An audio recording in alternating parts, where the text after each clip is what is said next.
بسم الله الرحمن الرحيم. الحمد لله رب العالمين،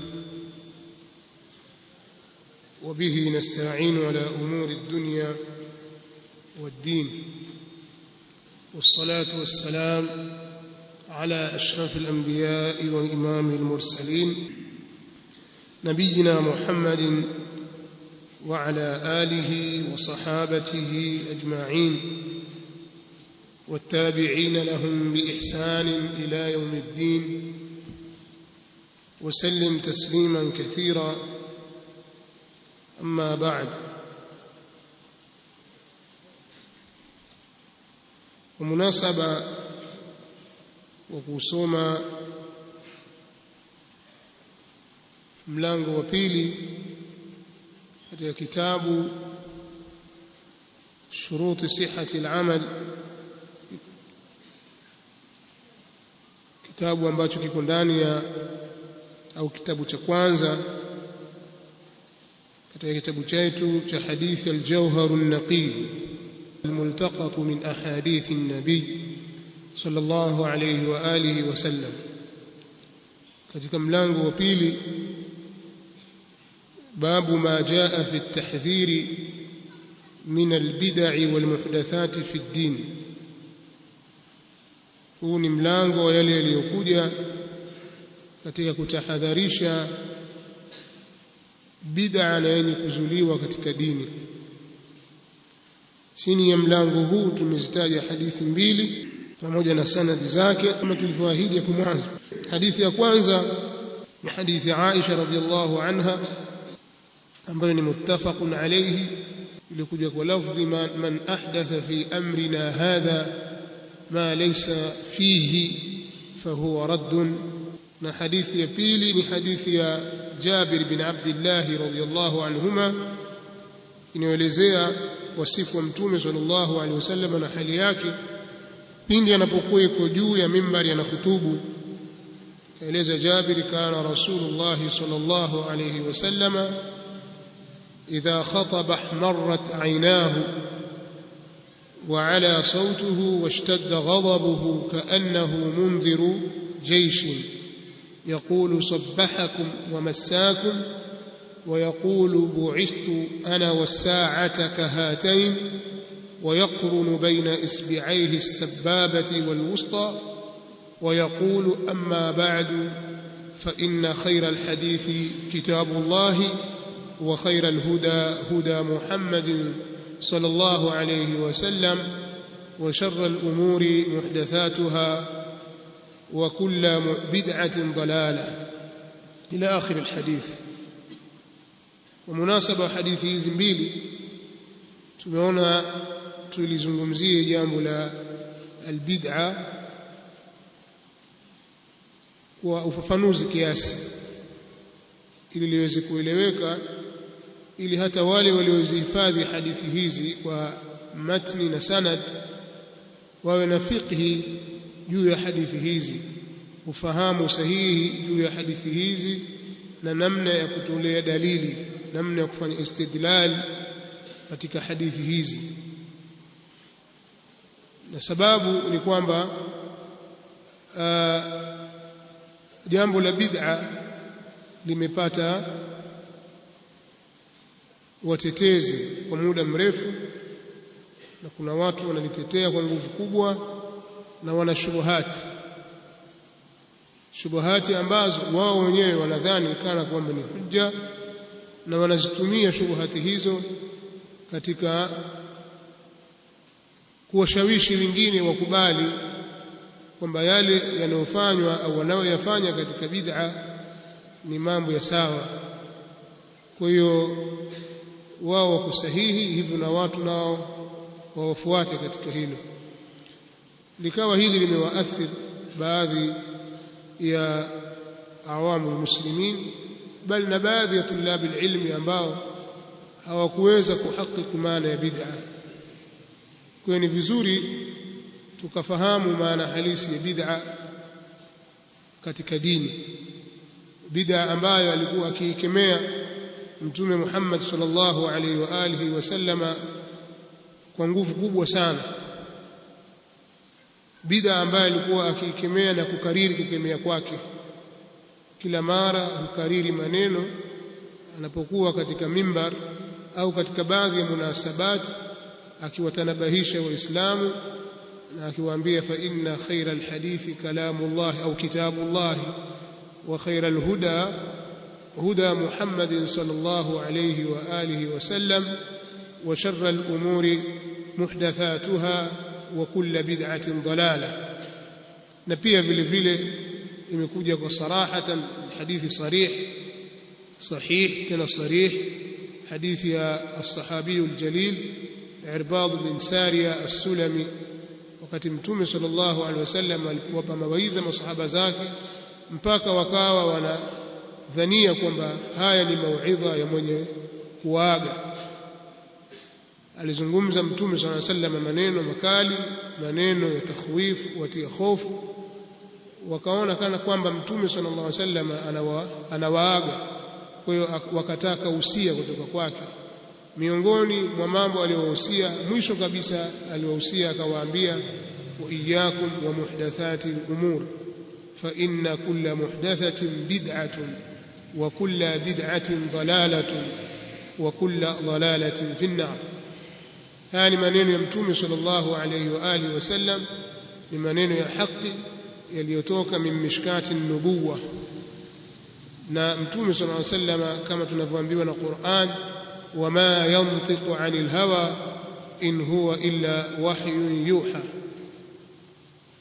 Mtume sallallahu alayhi wasallam hazungumzi kwa matamanio ya nafsi, anachokizungumza ni wahi min Allah, na anayazungumza Mtume sallallahu alayhi wasallam hayawi ni maneno ya kipuuzi.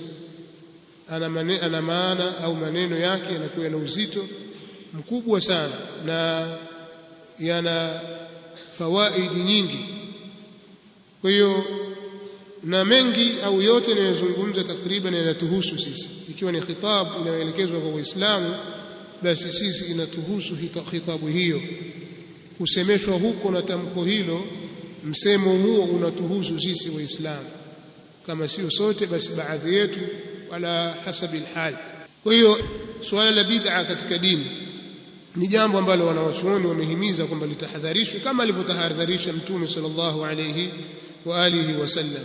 Al-Imam Abu Shama Ash-Shafi'i rahimahullahu ta'ala katika kitabu chake Al-Ba'ith ala inkari al-bid'i wal hawadith amesema maneno kwamba waqad hadhara an-nabiy sallallahu alayhi wa alihi wasallam wa ashabuhu faman ba'dahum ahla zamanihim albid'a wa muhdathati al-umur. Aliwatahadharisha Mtume sallallahu alaihi wasallama na masahaba zake pia, wale waliokuja faman ba'dahum, na wale waliokuja baada yao. Waliwatahadharisha ahla zamanihim, watu wa zama zao. Mtume sallallahu alaihi wasallam alitahadharisha katika wakati wake, na walillahi alhamdu katika wakati wake hakutokea bid'a. Na kadhalika masahaba katika wakati wao waliwatahadharisha watu wa zama zao juu ya suala la bid'a. Na katika baadhi ya nyakati katika zama za masahaba zilianza kudhihiri baadhi ya bid'a, kama bid'a za qadariya, bid'a za khawarij na nyinginezo katika baadhi ya bid'a katika ibadat, kama tulivyoeleza kwenye kisa cha Abdullah ibn Mas'ud radhiyallahu ta'ala anhu wa ardah. Kwa maana kwamba masahaba na wao pia waliwatahadharisha watu wa zama zao, na wale waliokuja baada yao katika wanawachuoni pia waliwatahadharisha watu wa zama zao na bid'a wa muhdathati al-umur, waliwatahadharisha na mambo yenye kuzushwa. Wa amaruhum bilittiba'i, na wakawaamrisha wao kufuata, alladhi, kufuata ambako fihi an-najatu min kulli mahdhurin, kuna ndani yake kuokoka na kusalimika na kila lenye kutahadhariwa. Haya maneno ameyazungumza al-Imam Abu Shama Ash-Shafi'i rahimahullahu ta'ala katika kitabu chake kinachoitwa Al-Ba'ith ala inkari al-bid'i wal hawadith, ala inkari al-bid'i wal hawadith. Kwa hiyo na sisi ni wajibu juu yetu kutahadharisha kuhusu bid'a na mubtadi'a, na wama alaina illa albalagh, hapana wajibu juu yetu isipokuwa kufikisha. Na watu wanapokataza jambo kwamba jambo hili halifai, ni jambo baya, kwa adilla na hujaj na barahin, haina maana ya kwamba wakishakataza basi jambo hilo litakuwa limeisha kabisa. Wale wenye kulifanya wenyewe wataliacha, kwamba ili jambo likatazwe basi sharti iwe hivyo. Hakuna hata mmoja katika wanawachuoni aliyoyashurutisha hayo. Na ndio maana tangu hapo azali, tangu kushuka kwa Qur'an, ayati zimekuja mbalimbali zikiharamisha al-khamr, kukataza pombe. Aya za kukataza pombe kwenye Qur'ani ziko wazi kabisa, lakini kila uchao pombe za nywewa, na watu wenye uraibu wao kila siku wanavumbua mbinu mpya na kampeni mbalimbali ambazo wanazifanya katika kuendeleza jambo hilo. Huu ni mfano katika maasi mamoja tu ambayo Qur'ani na Sunna zimeweka wazi, na zimewekwa mpaka hududi za kisheria za kuwakemea wenye kuyaendea hayo.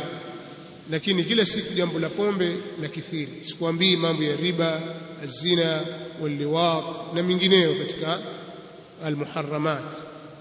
Kwa hiyo ikiwa wale watu wenye jambo lao, mfano walevi wenye kunywa pombe, wakawa wanashamiri kwenye jambo lao, haina maana kwamba wale wenye kukataza basi waache. Sasa mwakataza nini? Watu wenyewe washaendelea kwenye jambo lao. Au wakasema bwana, nyinyi semeni lakini sisi hatuachi. Haina maana kwamba na sisi tusema basi, maadamu wenyewe wamesema hawaachi tena basi.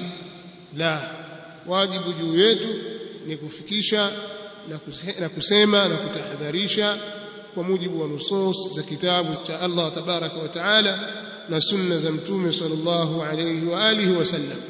Kwa hiyo kushamiri kwa bid'a na watu wake wakafanya vishindo, wakawa wanawabeza na kuwasema vibaya wenye kukataza na kuwapa majina mabaya, haina maana kwamba ndio basi jambo hilo halitasemwa tena.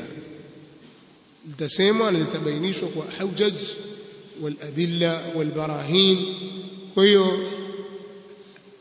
lengo liyahlika man halaka an bayyinatin wa yahya man hayya an bayyina,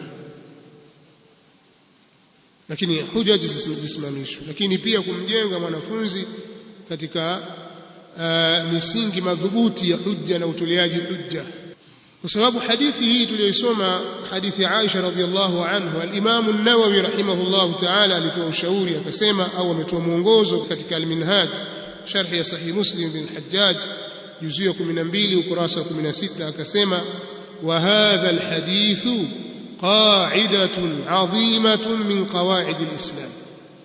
Hadithi hii, man ahdatha fi amrina hadha ma laysa fihi fahuwa radd, katika lafzi nyingine ma laysa minhu fahuwa radd, na katika lafzi nyingine ambalo amepokeka nalo Imam Muslim, man amila amalan laysa alayhi amruna fahuwa radd.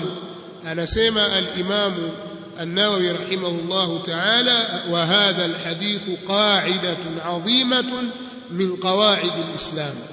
Hadithi hii ni msingi mkubwa miongoni mwa misingi ya Uislamu, wa huwa min jawami'i kalimihi sallallahu alayhi wasallam, na hadithi hiyo ni katika jawami'il kalimi ya Mtume sallallahu alayhi wasallam, maneno machache yenye kukusanya yaliyobeba maana nyingi. Anasema fa innahu, kwa sababu hadithi hiyo sarihun fi raddi kulli albid'i walmukhtara'at, hadithi hiyo iko wazi katika kuyakataa na kuzirudisha kile yenye kuzuliwa na yenye kuvumbuliwa. Hadithi hii iko wazi kabisa, kila lenye kuzuliwa na kile lenye kuvumbuliwa narudishwa na hadithi hii. Wa fi riwayati thaniya, anasema katika ile riwaya ya pili inayosema man amila amalan, anasema katika riwaya ya pili ziyadatun, kuna ziada, wa hiya annahu, na ziada yenyewe ni kwamba mambo yalivyo, qad yu'anidu ba'd al-fa'ilina fi bid'atin sabaqa ilayha, huenda wakafanya upinzani baadhi ya wenye kutenda bid'a ambayo imetangulia kwake. Yeye ameikuta bid'a hiyo ikifanywa, sio yeye aliyoanzisha. Hadithi ya lafzi la kwanza, man ahdatha fi amrina hadha ma laysa fihi fahuwa radd, mwenye kuzusha. Sasa huyu pengine hakuzusha yeye, jambo lilizushwa miaka 100 iliyopita, miaka 200, waliozusha ni mababu na kuendelea huko. Pengine anaweza kuleta upinzani akasema sikuzusha mimi. Fa idha hujja alayhi biriwayati alula, akitolewa hujja juu yake kwa ile riwaya kwanza, man ahdatha fi amrina hadha ma laysa fihi fahuwa radd, yaqulu ana ma ahdathtu shay'a, anasema mimi sikuzusha kitu. Fayuhtaju alayhi bithaniya, basi atapewa hujja yeye kwa ile riwaya pili, man amila amalan laysa alayhi amruna fahuwa radd, allati fiha at-tasrih, riwaya pili ambayo ndani yake kuna kuweka wazi, kusema wazi, biraddi kulli almuhdathat, katika kuyakataa au kuyarudisha yote yenye kuzuliwa. Sawaun ahdathaha alfa'il, ni mmoja ameyazusha aliyetenda, au sabaqa biihdathiha, au kulitangulia kuzushwa kwake. Wa hadha alhadith, na hadithi hii amesema maneno baka, akasema wa hadha alhadith, na hadithi hii mimma yanbaghi hifdhu, ni katika zile ambazo zinatakikana kuhifadhiwa, wastimaluhu, na kuzitumia, fi ibtali almunkarat, katika kuyabatilisha mambo ya munkar, wa ishaati alistidlal bihi, na kueneza kuitolea dalili, kuifanya dalili kwa hadithi hii. Kila mara tutumie hadithi hii, man ahdatha fi amrina hadha ma laysa fihi fahuwa radd. Akisema sikuzusha mimi, mwambie man amila amalan laysa alayhi amruna fahuwa radd, katika kukataa na kubatilisha bid'a. Haya ni maneno ya al-Imam an-Nawawi rahimahullah ta'ala ash-Shafi'i. Na neno radd limefasiriwa na al-Imam Ibn al-Qayyim rahimahullah ta'ala katika Tahdhib as-Sunan kwenye juzu ya 3, alipoelezea asema, wa fi lafdhi man amila amalan laysa alayhi amruna fahuwa radd, والرد فعل بمعنى المفعول. الرد hapa ni kitendo, ni masdar, ni fi'l yenye maana ya maf'ul, ay fahuwa mardud, kwa maana lenye kurudishwa. Wa abara anil maf'ul bil masdar mubalagha, na ametoa maelezo kuitolea kwa ism maf'uli kwa masdar, ameitolea maelezo ism maf'uli kwa masdar kwa njia ya mubalagha, hatta annahu nafsu ar-radd, mpaka inakuwa kana kwamba hiyo mardud ndio huko kurudishwa kwenyewe. Wa hadha tasrihun bi ibtali kulli amalin ala khilafi amrihi wa raddihi, na hii ni kauli ya wazi katika kubatilisha kila amali ambayo iko juu au iko kinyume na amri yake, na kuikataa amali hiyo. Wa adam i'tibarihi fi hukmihi almaqbul, wa ma'lum anna almardud huwa albatil bi'aynihi, akaelezea maelezo mpaka mwisho maelezo yake. Al-Hafidh Ibn Hajar al-Asqalani, Al-Hafidh Ibn Hajar al-Asqalani rahimahullah ta'ala, yeye anasema kuhusiana na hadithi hii, anasema wa hadha alhadith, na hadithi hii ma'dudun min usuli alislam, ni yenye kuhesabiwa kuwa ni katika misingi ya Uislamu. Wa qa'idatun min qawaidihi, na ni msingi miongoni mwa misingi yake, kanuni katika kanuni zake.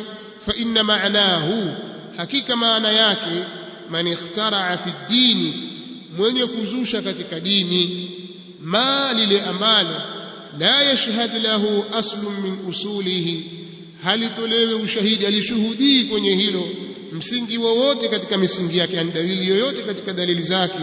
Fala yultafatu ilayhi, halitatazama, kwa maana halitazingatiwa. Haya maneno utayapata katika Fathul Bari, ambayo ni sharhi ya Sahih al-Bukhari, juzu ya 5 ukurasa wa 357. Kwa hiyo kwa ujumla haya maelezo niliyotangulia kuyataja ni kuhusiana na tahdhiri ya bid'a, na kadhalika maana na manzila ya hadithi hii inda ahli alilm. Tumetaja kauli za baadhi ya wanawachuoni kuhusiana na swala la tahdhir, na watu kutahadharishwa juu ya bid'a si fujo kama wanavyodhania baadhi ya watu kwamba sasa hii ni fujo, watu na mambo yao, nyinyi kila siku mnakazania bid'a. La, si fujo. Haya ndio mafundisho ya Qur'ani na Sunna, na ndio mafundisho ya maimamu alayhi wassalatu wassalam, kama tutakavyoona katika mtiririko wa maneno yetu. Sasa bid'a ni nini? Hili ni jambo la msingi sana mtu kulifahamu. Inaposemwa bid'a, maana yake nini? Bid'a ina maana mbili au ina maana kwa mitazamo miwili, kwa italeta maana mbili tofauti. Neno bid'a ni neno la kilugha, yani katika maana ya kilugha, kwa sababu ni neno la Kiarabu. Kabla haja kuja Mtume sallallahu alaihi wasallam neno hili lipo, Waarabu wakilitumia, na amekuja Mtume sallallahu alaihi wasallam neno hili likawa latumika. Lakini kama tunavyofahamu kwamba Uislamu umeleta istilahat mpya katika lugha ya Kiarabu, ikawa neno linaweza likawa lina maana yake ile ya asli, kwamba kiasli neno hili kilugha maana yake ni kadha, lakini Kiislamu maana yake ni kadha, na hili hakuna upinzani ndani yake, kwa sababu inafahamika hasa katika milango mingi katika maneno ya kisheria. Ukiangalia as-salatu, az-zakatu, as-sawm, al-hajj, haya maneno yote tunayotaja utakuta yana maana katika lugha, na kuna maana mpya iliyokuja ya kiistilahi au ya kisheria, maana ya kisheria, kwa sababu ni maneno ya kisheria. Na maneno kama hayo ni mengi, hatuwezi kuhesabu. Nimetaja mifano tu ya hizi nguzo za Kiislamu tano au ambazo hizi nne za amalia: as-sala, az-zakat, as-sawm, al-hajj. Maneno haya yana maana ya kilugha na yana maana ya kisheria, na hivyo hivyo neno bid'a. Na ukitazama maneno yote hayo kwa maana ya kilugha, utaona yana maana pana zaidi kuliko maana ya kisheria. Maana zake kilugha ni pana zaidi kuliko maana ya kisheria. Sheria inaleta maana fulani hivi ambayo ni dhayiq, kama swala katika kilugha unaona ni mutlaqu dua, ni maombi tu ya aina yoyote tu, lakini ikija taarifu yake kisheria utakuta ni maombi maalum yaliyokuwa katika sura maalum, kwenye ibada mahsusa maaluma ambayo inakuwa ni biaf'ali maaluma mahsusa, muftatahatun bitakbir wa muhtatamatun bitaslim, ndio as-salah. Tayeb, sasa katika lugha ya Kiarabu bid'a maana yake ni bid'a. Katika lugha wanasema kwamba ni ismu hay'a, jina la kipambo cha kitu. Ismu hay'a ndio bid'a, ambalo linatokana na neno bada'a. Maana yake bada'a, maana ya bada'a ni ibtida'u shay', ni kukianza kitu, kukiandiliza kitu, wa sun'uhu, na kukifanya kitu hicho, la an mithalin sabiq, basi na kuwa na mfano uliotangulia. Umeleta kitu kingine kigeni ambacho hakina mfano. Haya maneno ameyataja al-Imam Ibn Faris katika Mu'jam Maqayis al-Lugha, juzu ya kwanza katika ukurasa wa 209. Na ndio maana min asma'illahi ta'ala al-badi', miongoni mwa majina ya Allah tabaraka wa ta'ala ni al-badi', wa huwa al-khaliq al-mukhtari', naye ni mwenye kuumba, mwenye kuvumbua. Tunasema badi'us samawati, badi'us samawati wal ardh, mwenye kuziumba pasi na kuwa na mfano, mwenye kuzivumbua mbingu na ardhi.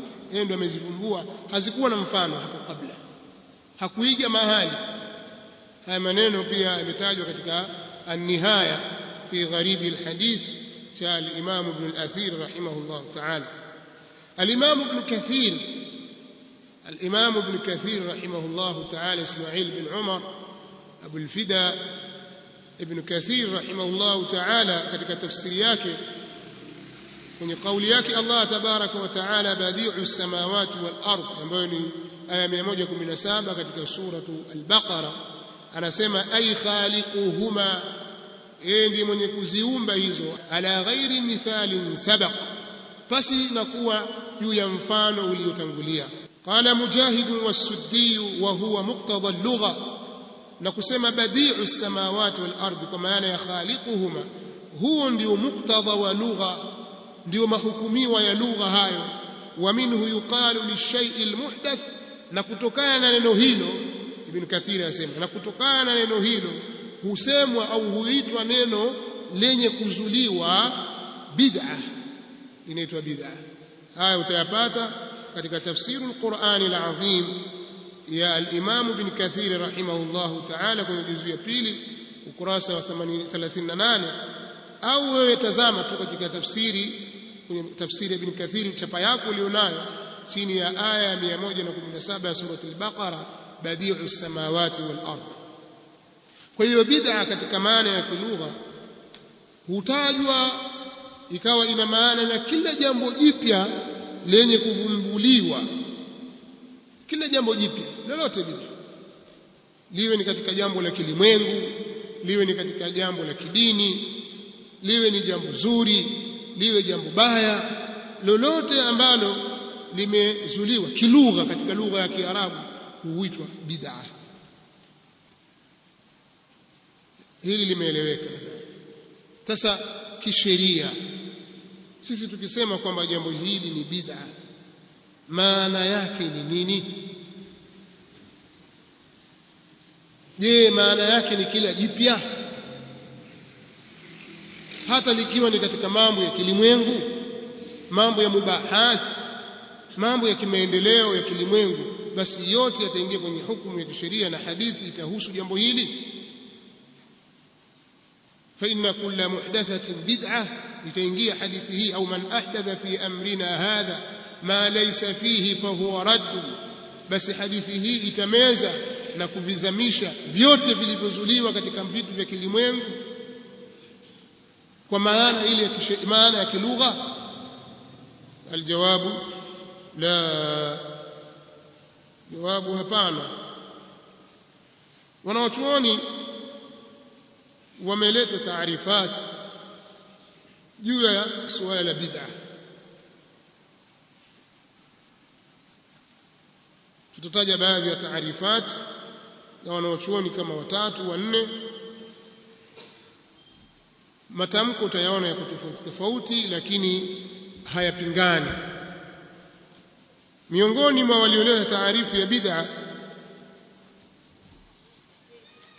ni al-Imam Ibn Rajab al-Hanbali rahimahullahu ta'ala, alipokuwa akisherehesha hadithi hii, man ahdatha fi amrina hadha ma laysa minhu fahuwa radd, kwenye kitabu chake Jami'ul Ulumi wal Hikam, sharh ya al-40 an-Nawawiyya, Jami'ul Ulumi wal Hikam, kwenye ukurasa wa 358 mpaka 359.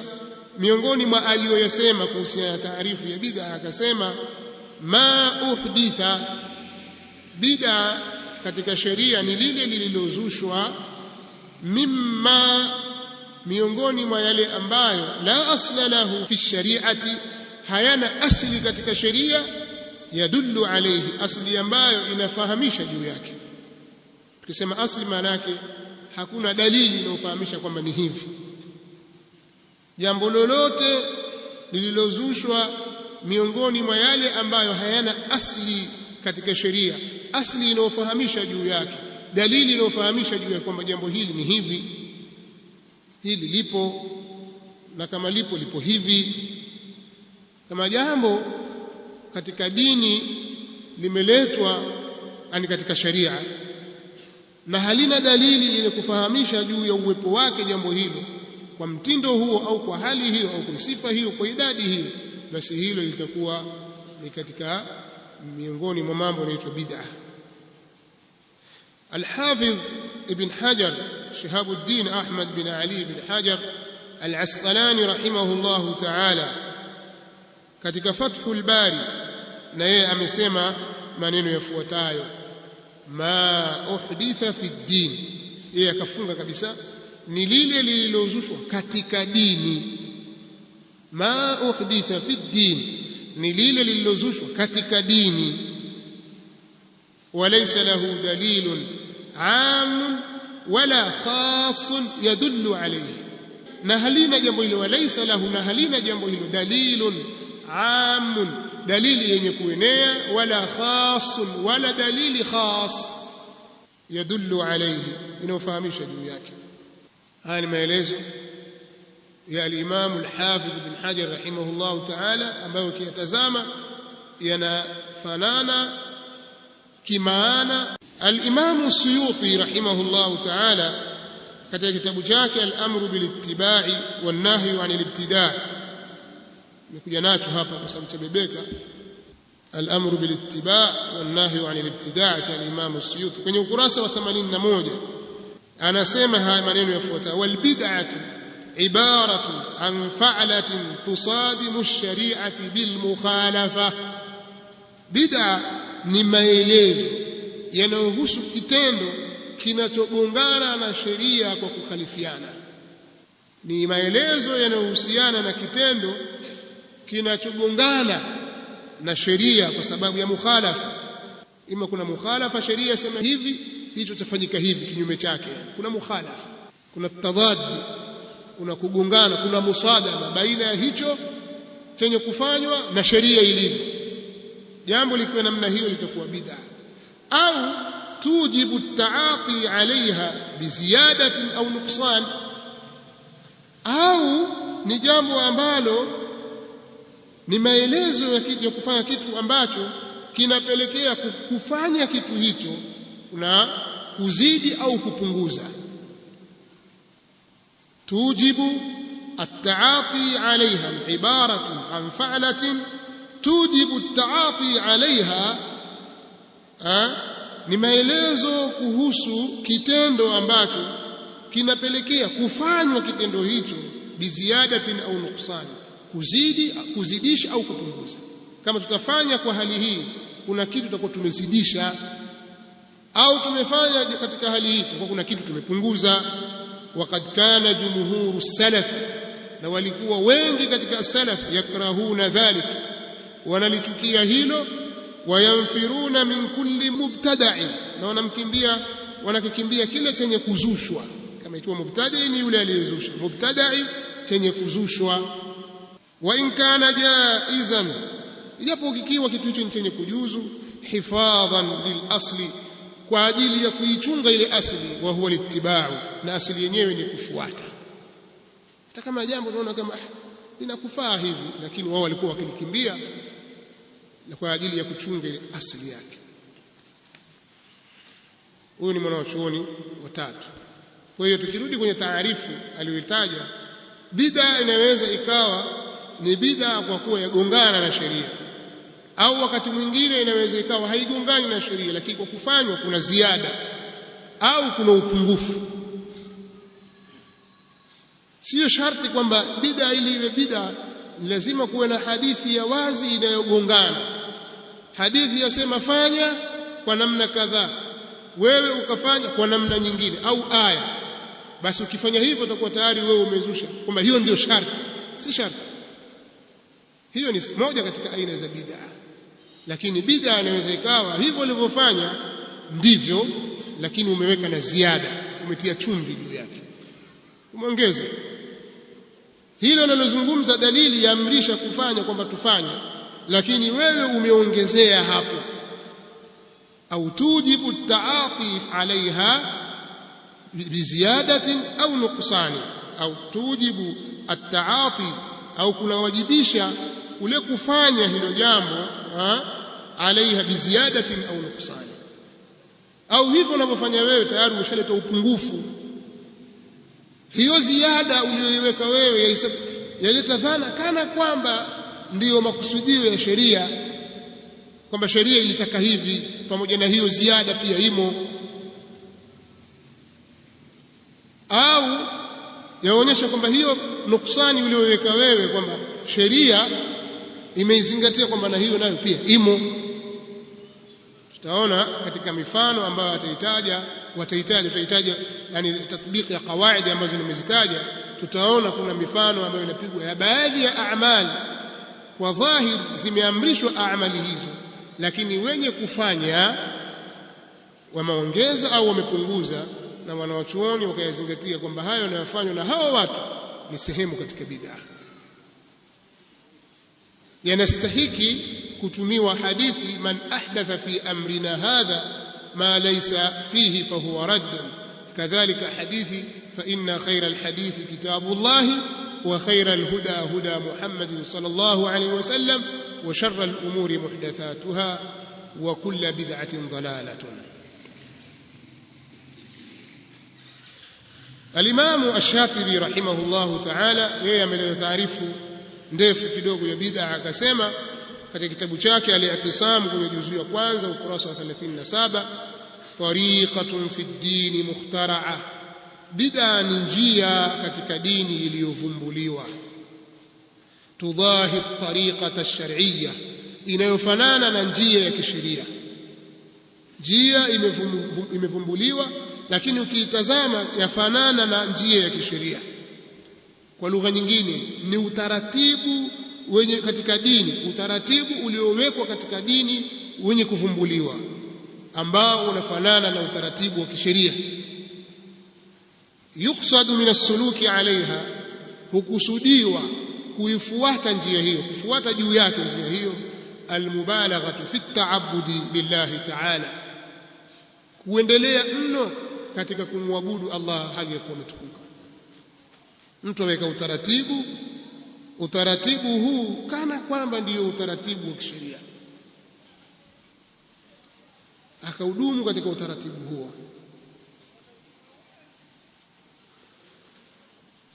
Hizi ndio taarifu za baadhi ya wanawachuoni zinazohusiana na bid'a. Tumetaja wanawachuoni wangapi? Ibn Rajab, الحافظ بن حجر، الحافظ بن رجب الحنبلي، الحافظ بن حجر الأسقلاني الشافعي، نا الحافظ السيوطي، نا الإمام الشاطبي الغرناطي رحمة الله تعالى عليهم أجمعين. kuna wahabi hapo, kuna mwanachuoni wa kiwahabi au mwenye harufu ya wahabi.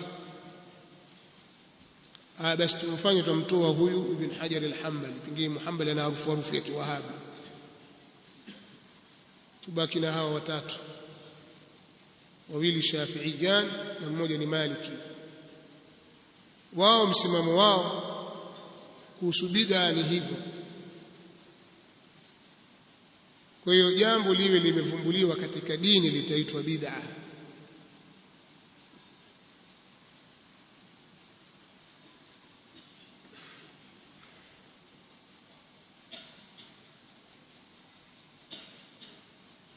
Suala jingine sasa ambalo ni muhimu, maana nataka tuende kwa mfululizo wa baadhi ya majalis kuhusu bid'a tu na mifano yake, na hii kwa mtiririko mzuri. Huenda Allah tabaraka wa taala akawafungua watu baadhi yao vifua vyao wenye kusikia, yakawafaa haya tunayosema, Allah akawaongoza, au kadhalika ikawa haya tunayozungumza ni hujja kwa baadhi ya tulabu ilmi amthali, ikawa ni sababu ya wao kuwafahamisha watu wengine na watu wengine hivyo hivyo, kila mmoja kwa kadri ya mauhiba aliyopewa na Allah subhanahu wa ta'ala, yakanufaisha maneno haya. Nukta nyingine muhimu ni taqsimu albid'ah ila bid'atin hasanatin wa bid'atin sayyi'ah. Je, bid'a katika sheria, kuzusha katika sheria ya Allah au uzushi katika dini, unagawanyika katika sehemu kuu mbili, kwamba uzushi huu ni mzuri na huu ni mbaya. Je, ndivyo hivyo? Na twaiweka wapi kauli ya Umar ibn al-Khattabi radhiyallahu anhu, al-Khalifatu ar-Rashid ثاني الخلفاء الراشدين رضي الله عنه aliposema ni'matil bid'atu hadhihi, bora ya bid'a ni hii, akaishiria jambo la tarawih. Je, kauli hii haitilii nguvu juu ya kwamba bid'a inagawanyika katika nzuri na mbaya? Wanawachuoni wamelitaja hili jambo. Mimi nitawataja wanawachuoni wawili katika madhhabi ya Ash-Shafi'i, na nitaongezea na watatu pia kidogo kama kwa saa utaruhusu, lakini na wachuoni wawili wa Shafi'i. Mmoja ni al-Imam Ibn Kathir rahimahullahu ta'ala, katika aya hii badi'u samawati wal ard, alipokuwa akitoa maelezo, aliposema ay khaliquhuma ala ghairi mithalin sabaq, qala Mujahid was-Suddi wa huwa muqtada al-lugha wa minhu yuqalu lish-shay'i al-muhdath bid'ah kama jaa fi as-sahih al-Muslim. Ameendelea pale, fa inna kulla muhdathatin bid'atun wa kulla bid'atin dalalatun, mtajadithia. Kisha akasema hivi katika tafsiri yake, wal bid'atu ala qismayn, na bid'a iko katika sehemu mbili, iko katika mafungu mawili. Taratan takunu bid'atan shar'iyyatan, mara nyingine bid'a inakuwa kwa maana ya kisheria, ka qawlihi sallallahu alayhi wasallama, kama kusema kwake mtume sallallahu alayhi wasallama, fa inna kulla muhdathatin bid'a, hakika kila lenye kuzushwa ni bid'a, wa kulla bid'atin dalala, na kila bid'a ni upotevu. Hii ni maana ya kisheria, kwa maana kila lenye kuzushwa katika dini na katika sheria hilo ni bid'a, na kila bid'a au kila lenye kuzushwa katika dini huo ni upotevu. Asema mara nyingine inakuwa bid'a ina maana ya kisheria. Wataratan takunu bid'atan lughawiyatan, na mara nyingine inakuwa bid'a kwa maana ya kilugha, ka qawli amiril mu'minina Umar ibn al-Khattab radiyallahu anhu, kama qawli ya amiril mu'minin Umar ibn al-Khattab radiyallahu anhu an jam'ihi iyahum ala salati at-tarawih, kwa kule kuwakusanya wao kwenye swala ya tarawih, wastimrarihim, na kuendelea kwao. Alisemaje? Ni'matil bid'atu hadhihi, bora ya bid'a ni hii. Anasema neno hili bid'a haina maana ile maana ya kisheria, maana yake ni ya kilugha. Hapa Umar ametumia msamiati huu kwa maana ya kilugha, lakini haina maana kwamba hili ni jambo jipya kalizusha yeye. Umefahamu anachoeleza Ibn Kathir rahimahullahu ta'ala? Anasema bid'a inatumika kwa matumizi mawili, ima matumizi ya kilugha au matumizi ya kisheria. Haya yaliyotumika hapa ni matumizi katika neno ni'matil bid'atu hadhi, ni matumizi ya kilugha, kwa maana ya kilugha ambayo ina kila maana, kila jambo jipya lolote lile, hata lile ambalo lilifanyika zamani alafu watu wakaliacha, alafu ukaja wewe ukalifanya. Kwa wale watu wa zama zile utakuwa wewe umefanya kitu kipya, kwa hiyo pia chaitwa bid'a kitu, hata kama kina asili kilugha. Lakini tukilitazama jambo hili kisheria, si bid'a, lina asli. Mtume sallallahu alaihi wasallam aliswali swala ya tarawih kwa jamaa, siku ya kwanza, siku ya pili, siku ya tatu, siku ya nne hakutoka. Katika baadhi ya riwaya aliswali siku ya kwanza, siku ya pili, siku ya tatu hakutoka, lakini aliswali na akataja sababu kwa nini hakutoka. Sasa jambo hili likaenda hivyo kimya kimya mpaka alipofariki Mtume sallallahu alaihi wasallam, mpaka akaja Abu Bakari akafariki naye radhiyallahu anhu.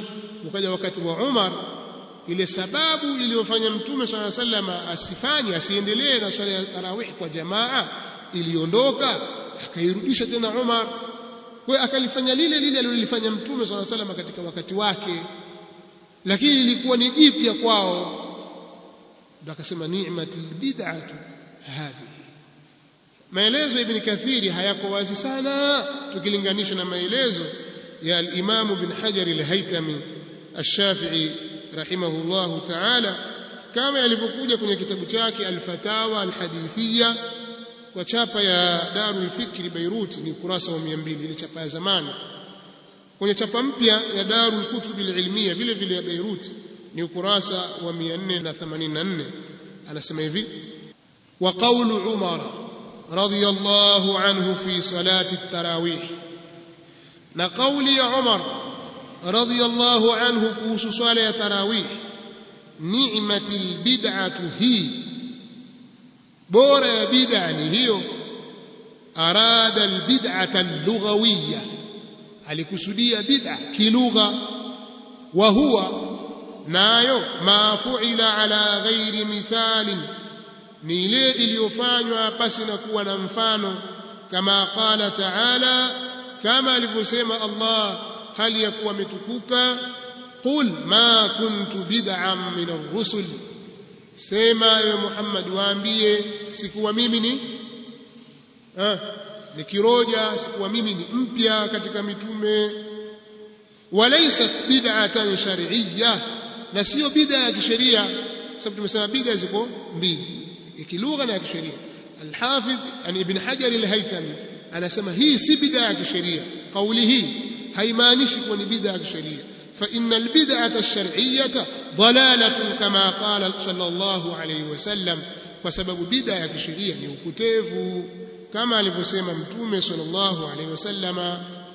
Waman qasamaha min al-ulama'i ila hasan wa ghairi hasan, na mwenye kuigawa katika wanawachuoni hiyo bid'a kwenye bid'a nzuri na bid'a isiyokuwa nzuri, fa innama qassama al-bid'ata al-lughawiyya, waman qassamaha, na mwenye kuigawa hiyo bid'a min al-ulama'i katika ulama ila hasan wa ghairi hasan, kwenye bid'a hasan na isiyokuwa hasan, fa innama qassama al-bid'ata al-lughawiyya, hakika si vingine ameigawa ile bid'a ya kilugha, kwamba ile bid'a kwa maana ya kilugha ile kwamba ni kile lililozushwa pasi na kuwa na mfano uliotangulia. Ile bid'a kwa maana ya kilugha ndio inagawanyika kwamba hii ni hasan au ghair hasan, au kuna bid'a wajib, kuna mandub, kuna muharram na makruh, na kuna mubah, kwenye aqsam al-khams. Bid'a ya kilugha, lakini si kisheria. Kisheria bid'a ni dalala. Waman qala kullu bid'atin dalala, na yule mwenye kusema kullu bid'atin dalala akatoa hujja kwa hadithi hii, fama'nahu albid'atu ash-shar'iyyah, maana yake ni ile bid'a ya kisheria.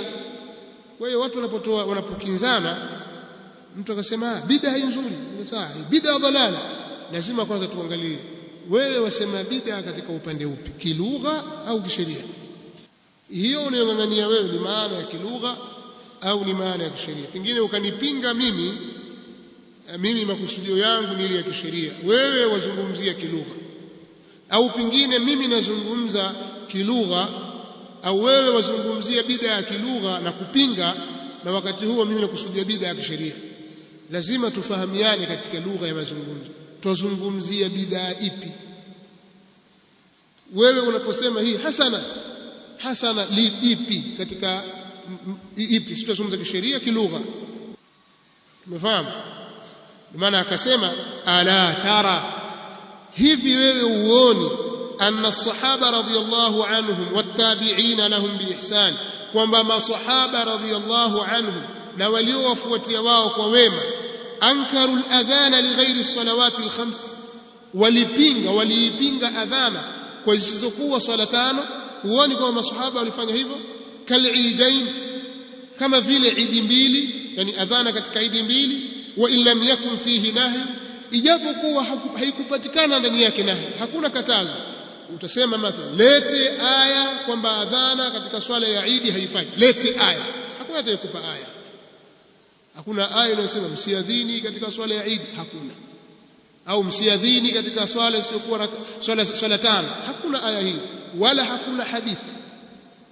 Lakini wanawachuoni masahaba na tabiina na waliokuja baada yao katika wanawachuoni mpaka katika zama zetu, wote wanasema kwamba adhana katika swala isiyokuwa swala tano ni bid'a, na hakuna katazo. Kwa hiyo kuna baadhi ya watu wanang'ang'ania, mfano za kuambia lete aya kwamba maulidi bid'a, lete, au lete hadithi kwamba maulidi bid'a, lete. Sasa dini haiendi namna hiyo. Ala tara, hivi uoni? Al-Imam al-Haytami al-Shafi'i rahimahullah anasema ala tara anna as-sahaba, hivi uoni kwamba masahaba radhiyallahu anhum, Allah waridhie wao, wattabi'ina lahum biihsan, na waliowafuatia wao kwa wema, ankaru al-adhana li ghairi as-salawati al-khams, walipinga adhan katika isizokuwa swala tano, kal-eidaini, kama vile katika idi mbili, wa illam yakun fihi nahyu, ijapokuwa haikupatikana ndani yake nahi, makatazo. Wakarihu, na vile vile wakachukia, wakaona ni makruhu, istilama ar-ruknayn ash-shamiyayn, kuzigusa nguzo mbili za Asham, zile nguzo katika al-Kaaba zilizokuwa upande wa Sham, kona mbili zile za Asham haziguswi. Nguzo zinazoguswa ni ar-ruknani al-yamaniyan, au zinazoguswa ni ar-ruknayn al-yamaniyayn, nguzo mbili za upande wa Yemen, ar-ruknu al-yamani na al-hajar al-aswad, ndizo zinazoguswa. Sasa wakaona ni makruhu kufanya hivyo, ni jambo lisilofaa kugusa nguzo mbili za Sham. Wasalata aqiba as-sa'i baina as-safa wal marwa, na kuswali baada ya kufanya sa'i kwenye Safa na Marwa, baina ya Safa na Marwa, qiyasan ala at-tawaf, kwa kufanya kiasi juu ya tawafu. Kwa maana kwamba wewe ukishafanya tawafu mara 7 katika Kaaba, ni sunna pale kuswali rakaa 2 wa ile aya na kitendo cha Mtume sallallahu alaihi wasallam, wattakhidhu min maqami Ibrahima musalla. Mtume sallallahu alaihi wasallam akasimama akaswali rakaa 2 baada ya tawafu. Raka ya kwanza akasoma Fatiha na suratu al-Kafirun, na katika raka ya pili akasoma Fatiha na qul huwallahu ahad, akatoa salamu. Sasa wewe wataka kufanya hivi tena unapokwenda kwenye as-Safa na Marwa, ukimaliza sa'i wataka uswali rakaa 2. Wanawachuoni katika masahaba na tabi'in walilipinga hili kwamba halipo, ni bid'a kilugha, kisheria. Kwa hiyo litaslihi lile lilikuwa bid'a kisheria, litaslihi kutolewa hujja kwa kauli yake sallallahu alaihi wasallam, man ahdatha fi amrina hadha ma laysa fihi fahuwa radd. Akaendelea kimaliza maelezo yake haya kuyasoma, pataadhiniwa insha Allah. Wakadha ma tarakahu sallallahu alaihi wasallam, na vivyo hivyo wanawachuoni wameyakataa yale ambayo aliyaacha Mtume sallallahu alaihi wasallam, ma'a qiyamil muqtada. Pia unaweza kusema ma'a qiyamil muqtadi, pamoja na kupatikana muqtadi, yani lenye kuhukumilia kufanya jambo, linahukumilia pelekea kwamba takiwa tufanye. Ma'a qiyamil muqtadi, pamoja na kupatikana muqtadi, yani lenye kuhukumilia, yakunu tarkuhu sunnatan wa fi'luhu bid'atan madhmuma. Vile vile lile aliloliacha Mtume sallallahu alaihi wasallam, pamoja na kupatikana sababu ya kulifanya, basi inakuwa kuliacha jambo hilo ni sunna na kulifanya ni bid'atun madhmuma, kama tulivyoeleza jana. Hii ni Wajawema Online TV. Hapa ni elimu tu.